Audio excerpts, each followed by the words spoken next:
Thank you for sharing all that. That's really cool. That's where you started. Mm-hmm.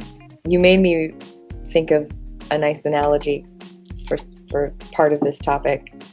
I had somebody in the office yesterday, and he was like, I think I'm going to stop drinking coffee.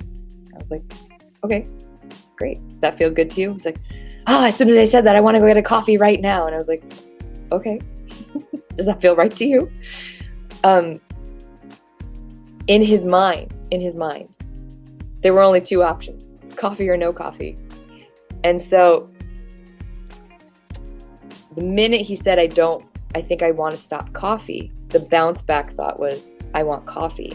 And it was because he was forcing his brain into only two options. There's a lot of options. There are a lot of options. So if you have the thought and then you automatically go to the answer you want and it bounces back to you like, no, I don't want that. Remember that there's a whole gradient in between.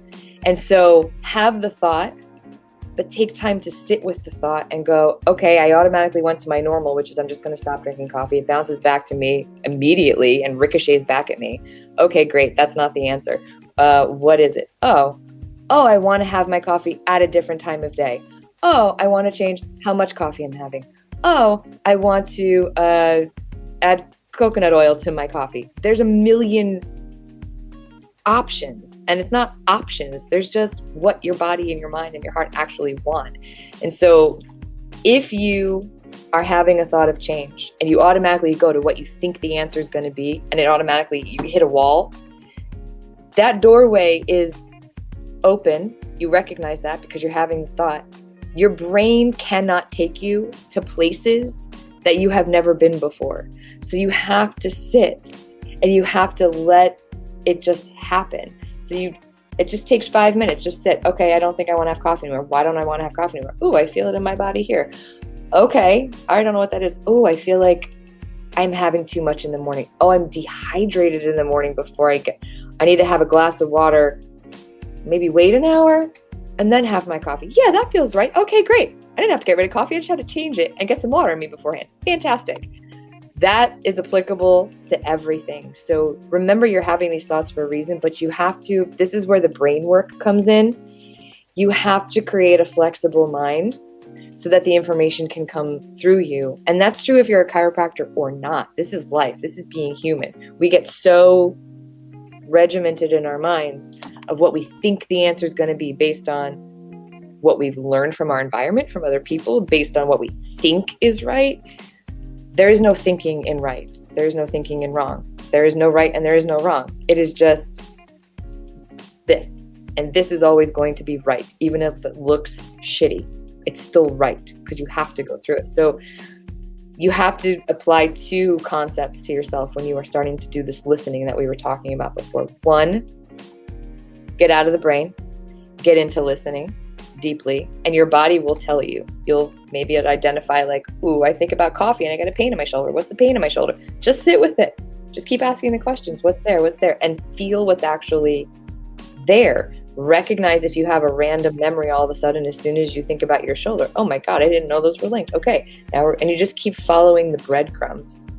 And then the other thing, so besides relaxing your brain and realizing it's not coming from there, is understanding that no information is ever lost, and every answer that you're ever going to need is right here. All of it. From now until the end of time, every bit of any information ever, it's right here. Just sit with it and you'll be fine. It doesn't matter if you're a chiropractor or not. This is being human. This is being an alive, conscious, aware, active human, which I believe is that access point for anybody is bigger than ever. The planet is going through major shifts over the last few years. I see it in the people in my practice.